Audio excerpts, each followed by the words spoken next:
What is up, guys, and welcome to the video. Before we get started, I just wanted to let you all know that I have some really cool stickers out right now at platypi.shop. We made these stickers when I was streaming at twitch.tv/platypi97 not too long ago, and they came out really cool, so if you have any interest in taking a look, the link will be in the description, and without further ado, let's get into the video. Growing up in the 90s, I would argue that I probably had some of the best experiences with watching kids' TV shows and movies as I grew up. I think that other people born in around the same time would argue as well that, you know, from SpongeBob to Drake and Josh to Phil of the Future to Danny Phantom, we had the widest variety of good cartoons and live-action sitcoms on Disney Channel, Cartoon Network, Nickelodeon. But that being said, I didn't only watch 90s TV shows back in the day. My parents were super interested in showing us a lot of the content from their generation and even my grandparents' generation before then. So I grew up watching a lot of different kids' movies, or movies intended to be directed for kids, from the 50s, 60s, 70s, 80s, all the way up until my time. But today we're going to be focusing on a few of the older movies I watched from my parents' generation that came out before I was born. Now, all of these movies have one thing in common, as you probably suspected, is that they're made for kids. So what that means is that they should be easily watched and enjoyed by kids, right? I mean, that is who it's made for. But what about the so-called kids movies that aren't actually that kid-friendly? Today, we're going to be taking a deep dive into the world of old movies that, holy shit, this is so fucking terrifying, it would still scare me as an adult. Which direction we are going? I think maybe one of the most iconic and well-known scary kids movie moments is the tunnel scene from Gene Wilder's Willy Wonka. Now, undoubtedly, Willy Wonka himself is more terrifying in Johnny Depp's spin-off, Charlie and the Chocolate Factory, but as far as the movies themselves go, the original Willy Wonka has tons of terrifying scenes. Now, while kids' movies are notorious for killing off parents, looking at you, Disney, it's less common for them to kill off kid characters. After all, that's the character that the kid watching the movie is most likely to relate to. And it's even less common for these characters to be killed off on screen. Now, at this point, you're probably thinking, wait a sec, I thought you said you were going to talk about the tunnel scene in Willy Wonka. I don't think anybody dies in that. You are correct. However, Willy Wonka is such a huge can of worms for this topic that I feel like it's necessary for me to dive into some of the other scenes where people do die before we get into the main focus, which is the acid trip tunnel drive. Willy Wonka is a lunatic and a serial killer. Okay, maybe that's a little harsh. I mean, he did tell everybody not to touch anything. At the end of the day, the people that got harmed was because of their own doing, because they weren't following the rules. However, I mean, you're inviting kids to a candy factory. You kind of have to expect them to touch something at that point. And how does a factory where it's so easy to turn into a fruit or get stuck in a giant pipe or get almost chopped to bits by a ginormous fan or falling to your death stay in business? I mean, those practices are so dangerous for the workers, let alone children that are going to be visiting.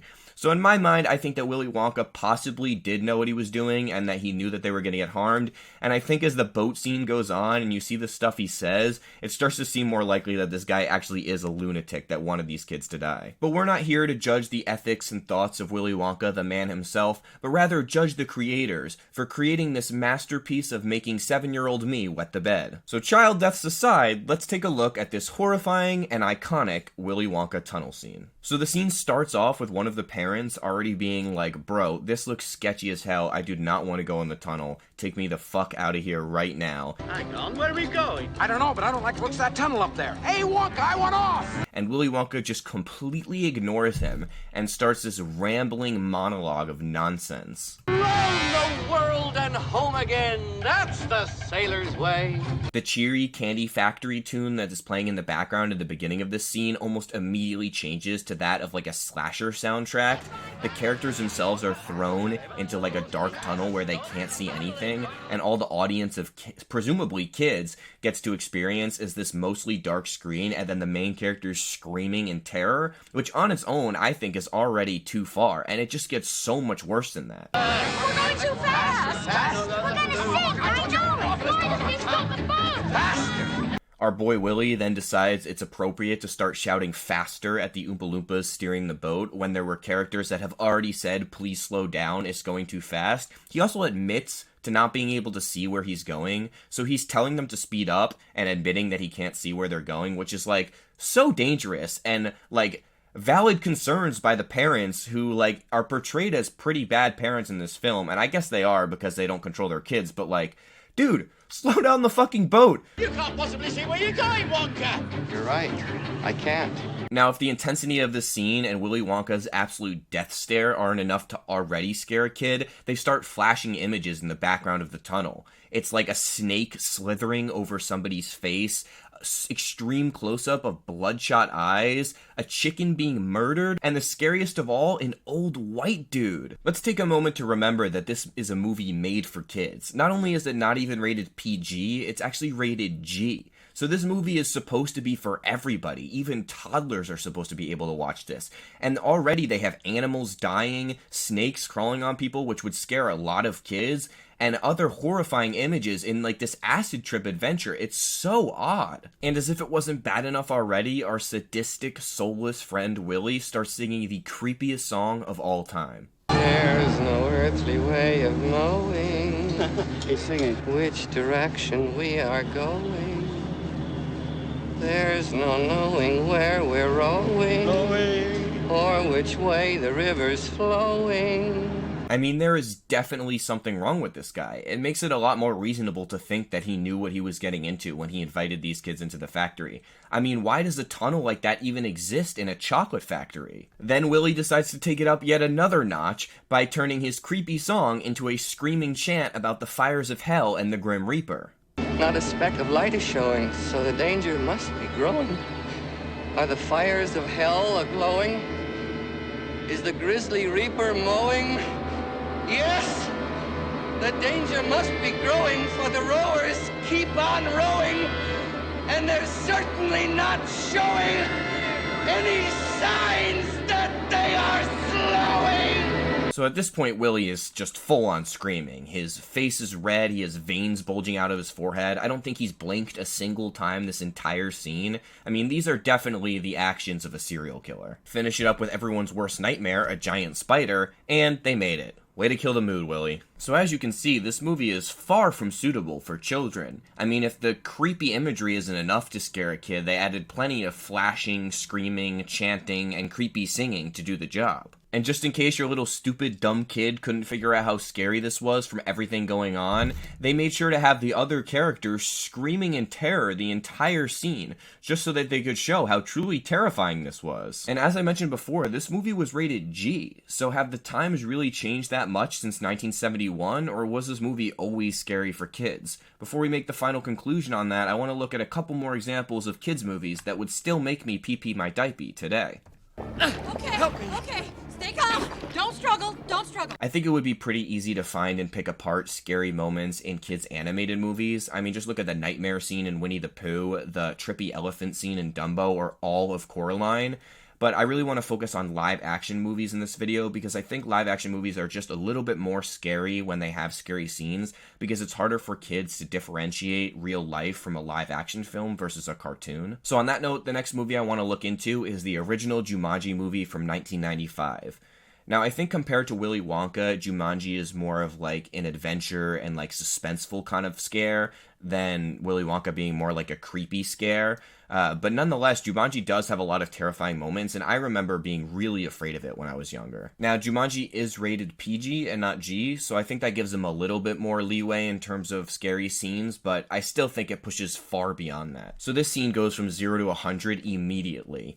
Right off the bat, Alan, who's played by the late great Robin Williams, reads something from the Jumanji book that causes his floor to turn into quicksand. Beware the ground on which you stand. The floor is quicker than the sand.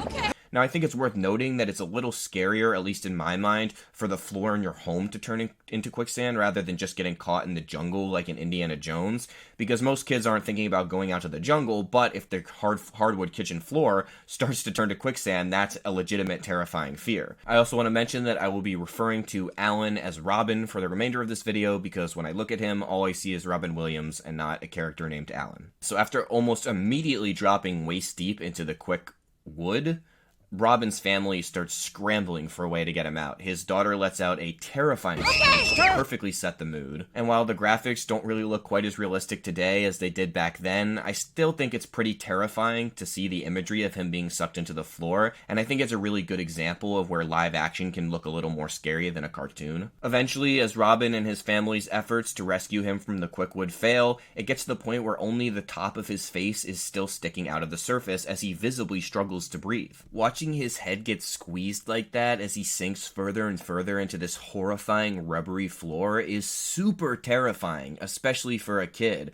And credit to Robin Williams for his acting, because it really does seem like he's getting his head absolutely squeezed. I mean, he looks like he's in legitimate pain. The scene's fear level stalls out for a little bit there. The family has an emotional moment with Robin as they pay him their possible goodbyes, and it seems like mostly the terrifying parts of the scene are over. Until they bring back everyone's worst fear, giant fucking spiders.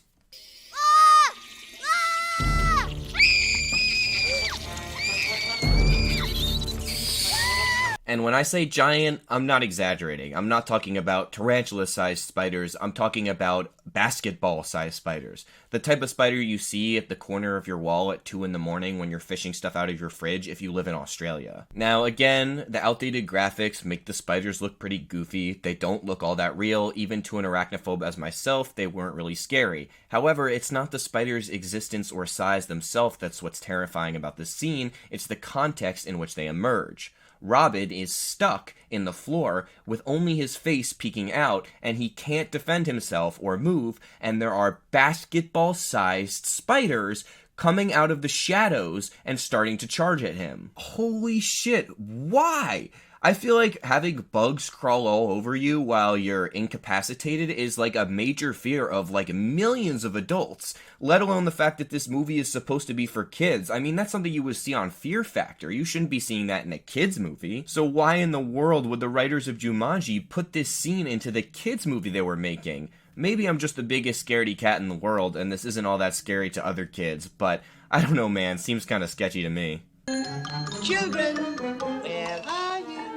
So the last movie I want to talk about takes us all the way back to 1968, which is before even Willy Wonka made kids pee their pants nationwide. And this movie is Chitty, Chitty, Bang, Bang. Now, for those of you who are familiar with Chitty Chitty Bang Bang, I'm sure you already know the scene I'm talking about. For those of you who aren't familiar, I'm going to go into detail, but let me just say that overall, Chitty Chitty Bang Bang is not that scary of a movie. While Jumanji is intense all the way through and Willy Wonka has horrifying scenes for the entire movie, I would say that Chitty Chitty Bang Bang is overall pretty tame. However, its scary scene might be the scariest of all of the scenes combined. So as we start off this scene, it starts with this absolutely horrifying creep of a man just skipping around town. He's dressed head to toe in an odd outfit. He's ringing a little bell. He's got like 6 unwrapped lollipops in one hand. I mean, as far as kidnappers go, this guy is not trying to hide it. And if all that wasn't enough to convince you that this guy is a kidnapping creep, he's walking around town openly saying stuff like this. Children, where are you? I know you're here somewhere. I've lots of lovely goodies. Okay, come on, man. You can't just go around saying stuff like that. I know I said this scene was going to be scary, but so far it's almost kind of humorous. I mean, where the fuck is everybody else, and how has this dude not been arrested, like, on the spot? But not to worry, the fear comes back almost immediately as he starts to lure these 2 children out of their home cellar area.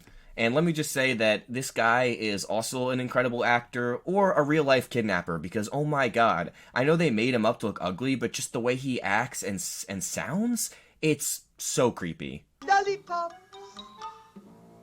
and all free today.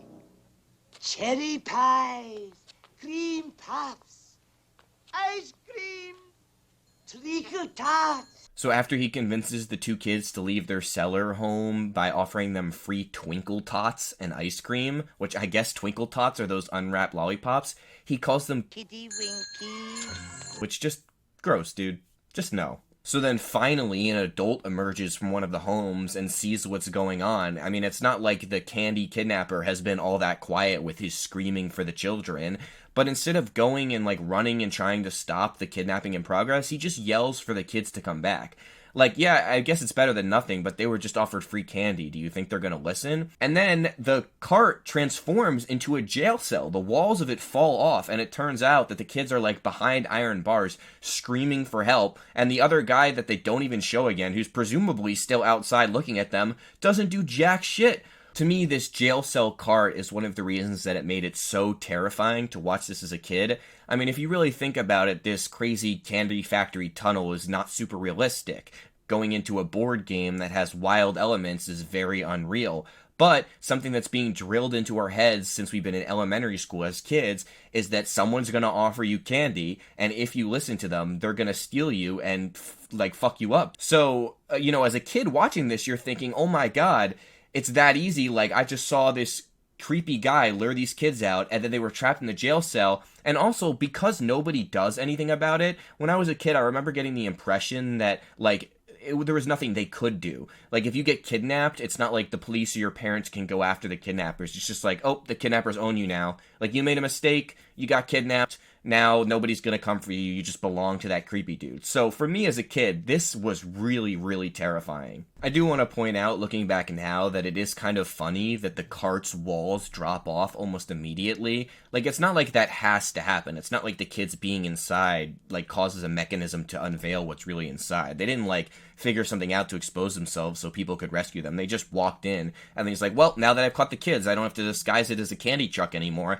I can just show it's a jail cell. But he's, still in the middle of the town, surrounded by people. Like, that dude was just calling for the kids to come back, and you're not even hiding your intent anymore. It's not like, oh, they just went to get candy. It's they're in a fucking jail cell, holding onto the iron bars, screaming for help. Like, how odd is that? That they didn't have him drive off, and then, once he's away from the city, be like, okay, psh, and reveal that it's a jail cell. It just instantly reveals it, and no one does a single thing. I guess that's part of what drove my impression that nobody would do something if they were kidnapped. So as the scene reaches its conclusion, it starts to seem even more realistic that in this world the kidnapper might just have the children now, because the mother actually comes out and realizes what's happened and only yells, "Children!" but doesn't actually do anything about it. She doesn't run to them, to someone else, to a police officer. She just stands and watches them get taken away.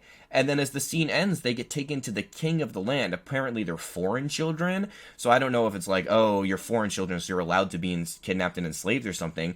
But it's not like there's a law there either. The king is like, oh yes, thank you for bringing me these kids. So again, super horrifying, creepy pedo Candyman lures kids into his truck, turns out to be a jail cell, no one comes after them, and then they're sold to what should be an authoritative character in this government, this king. So all of that is just way, way, way too much for a little kid to watch and take in and not have nightmares. I don't know what they were thinking when they wrote the scene. I know it was a different time, but wow, oh my god.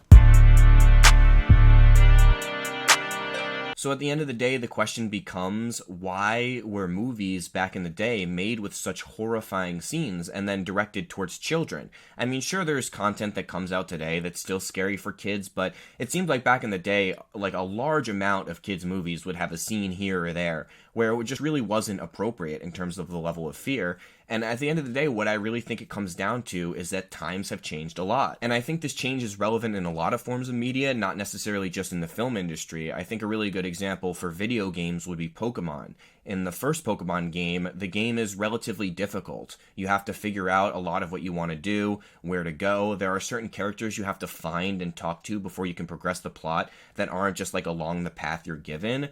The rival you have is kind of a jerk to you. I mean, he gives you some rough dialogue. And the evil team is basically Yakuza. I mean, they cut off Slowpoke tails. They try to take over the world. They're basically criminals. I mean, they are criminals. And on top of that, you have Lavender Town, which has super creepy music and a theme of dead Pokemon with a tower of dead Pokemon that show up as ghosts. I mean, a lot of more adult themes and difficulty, but still obviously an enjoyable game for kids. Now you jump forward to Generation 8, which is the current generation, and the games are so easy. I mean, I know I'm an adult now, but they've definitely added a level of hand-holding where it's very easy to find what you have to do. Like, they'll tell you exactly where to go. They'll add a cutscene to show you where you have to go next. It's really, like, no scenario where you're like, I need to look up where to go next. Like, I need a walkthrough. Like, it's very, very easy. On top of that, the rival is like your best friend. He's more positive than a shonen protagonist. The evil team is just an over-passionate group of fans for one of your other acquaintances in the game. And there's really nothing relating to like death or scariness at all. There's no really scary areas or music or anything like that. So I didn't mean to take us quite on such a large detour to Pokemon, but I wanted to kind of illustrate that this really has changed, and I think that Jaden Animations has a really good video where she discusses the differences between the new and the old Animal Crossing, and talks about how some of the old Animal Crossing characters were more honest and brutal and snappy, and the new ones are just so like, you're cool, the weather today is good, and it really takes away from it. I mean, you look at the kids' content on YouTube, like the YouTube channels that they watch versus the cartoons that we got to see, and it makes it seem like their content isn't as good. But at the same time, do you really want your kids being exposed to some of these more scary scenes? I mean, I know I had nightmares a ton of times as a kid from watching stuff like this, and if I had been exposed to more like lovable, easy content, I think it could have been a good thing. So it really is an interesting discussion to see what that line is of balance for kids content that can be a little more scary and a little more adult, to the point where, you know, a kid gets scared wouldn't be good, but to the point where they're not feeling like they're being babied is also good. Something like SpongeBob adding some adult jokes to make the parents laugh, where the inappropriate nature will just go over the kid's head anyway, is great, but Willy Wonka taking your kids through the tunnel of terror is not. At the end of the day, it's only up to the parents to decide what's appropriate for their kids. Some kids could have watched all 3 of these scenes and not been scared in the slightest, and others could watch something much less and have nightmares. It really just comes down to the individual person, but I am glad as a whole, society seems to be moving in the direction of things being a little bit easier, a little bit softer, a little bit less edgy and offensive, and I think that's factored into media and film and video games and all that stuff as well, in a mostly positive way. That being said, there's still a lot of content out there that's targeted at kids that's dangerous. You see it all the time on YouTube with sexual clickbait and thumbnails and in videos that are clearly targeted to children audiences. So we're not out of the woods yet, just like the rest of society. There's a ways to go, but it's good to see that things are moving in a generally positive direction and that they're not making horrifying, creepy-ass kids movies anymore. Anyway, that's going to do it for today's video. I hope you guys all enjoyed. I plan on making some more frequent videos soon. I just need ideas, so if you have any suggestions, please leave them in the comments below or message me on Twitter. I'll make sure to look through all of those. If you guys enjoyed the video, please like and subscribe. As you definitely know by now, subscribing is not free, and if you don't like it, you can't change your mind and you're stuck subscribed forever.